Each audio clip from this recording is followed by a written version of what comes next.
About 4 months before Black Myth Wukong came out, another game from Asia released, a PS5 exclusive. This game had everything. Cool enemies, great mechanics, exciting boss fights, and an intriguing story. Oh, and the music. Oh man, the music. Just listen to it. There are also a couple of other things. This is Stellar Blade. It's the first AAA game from Korean developer Shift Up, and boy, did they shift us up. What do you mean by that? Now on the surface, this game might look like one of those ads you get on YouTube from Hong Kong. Well, it kind of is like that, but there's so much more to it. You play as Eve, a cyborg human thing sent down by the colony to fight these things. Atiba. And no, this isn't just Nier Automata 2, no matter how bad I wanted it to be. Didn't they make a Nier DLC? I don't care if they made a DLC. Eve is the last surviving member of the 7th Airborne Squad, which we just watched get destroyed on their way down to save her. Despite the rescue mission being a massive failure, we fortunately have Taki. Unfortunately, we also have this.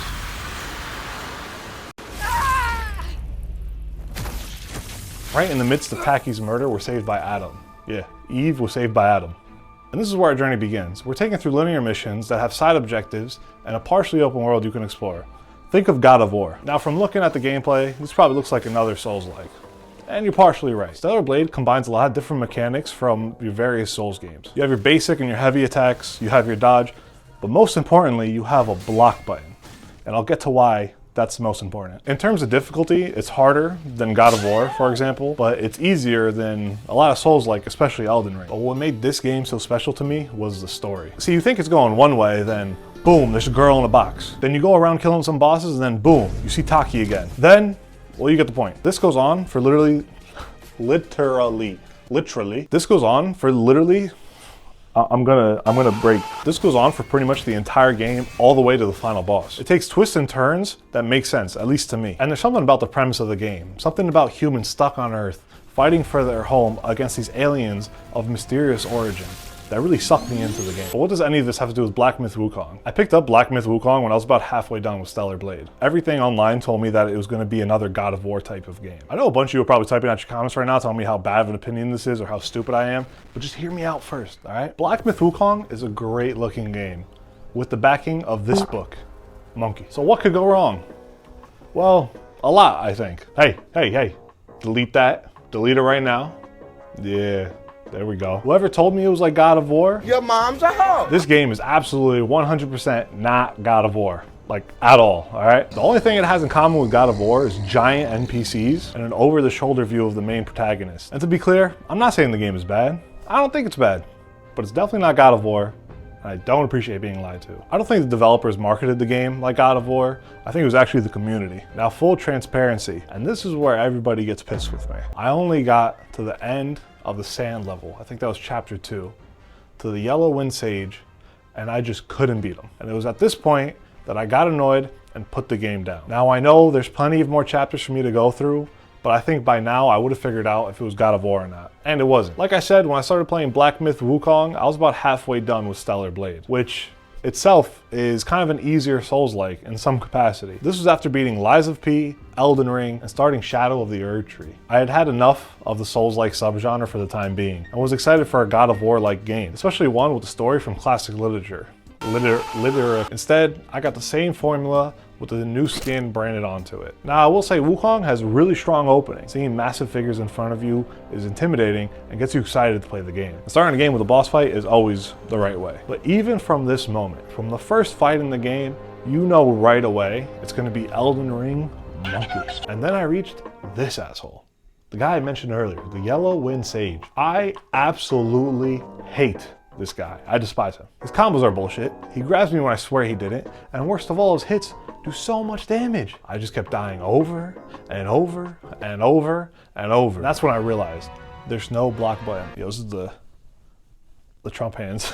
Okay, well obviously I knew there was no block button before this, but this is when it really stuck out to me. But by the time I tried this boss over and over again, I just decided to put the game down for a minute and go back to Stellar Blade. The original plan was to kind of use each game as a break from the other. I tend to have a hard time completing games, as a lot of my friends make fun of me for. So I figured if I just play between these two games, you know, I'll get through both of them. But clearly, that's not what happened. Because when I switched back to Black Myth Wukong after playing some Stellar Blade for a while, having no block button was really starting to bother me. So much so that I just decided I'm just gonna finish Stellar Blade. And boy, was it stellar. After meeting Lily, the girl in the box, we're taken to Zion, a city filled with humans who need help powering it up. Now to power it up, they need the Master Core, which is made of 4 Alpha Cores. At around the halfway point of the game, Eve is sent to the orbital space elevator, which is exactly what it sounds like. An elevator that takes her to space. At the end of this long ass level, we fight one of the coolest bosses I've ever seen. The Demon Crawler.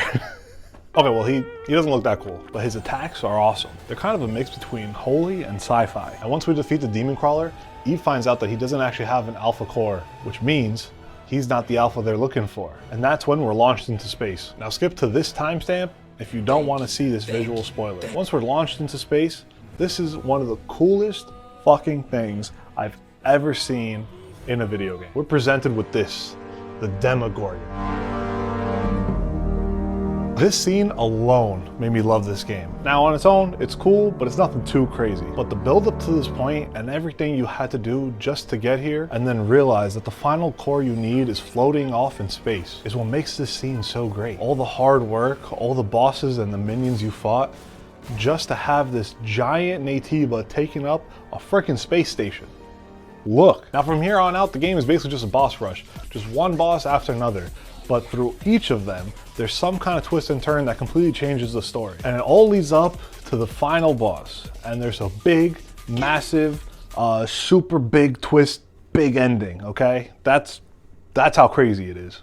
It's huge. And of course, like everybody's favorite Souls game, there's multiple endings. Now look, I'm not saying that Black Myth Wukong should adopt all the things that Stellar Blade did. I just think that Stellar Blade is more in line with what Black Myth Wukong could have been by mixing gameplay from a Souls-like and mixing a story, let's say out of Square Enix, and merging them together into a journey like God of War. All I'm saying is that Wukong's story, at least from what I understand, could have been served better in a game like God of War. God of War, PS4, and Ragnarok tell an epic tale that takes you through all of ancient Scandinavia, or at least the mythology of it. You meet plenty of characters and see how Kratos and Atreus develop as their story intertwines with the various gods and other people you meet. Because in those games, the gameplay is secondary, at least in my opinion. I think the developers at Santa Monica who made God of War used the gameplay as a tool to tell you their story. Now let's compare that to Black Myth Wukong. Can you really tell me that the story is what reigns supreme in that game? Or that the mechanics are secondary? I really don't think so. A lot of you are gonna watch this and think I'm just hating on Black Myth Wukong when I'm not.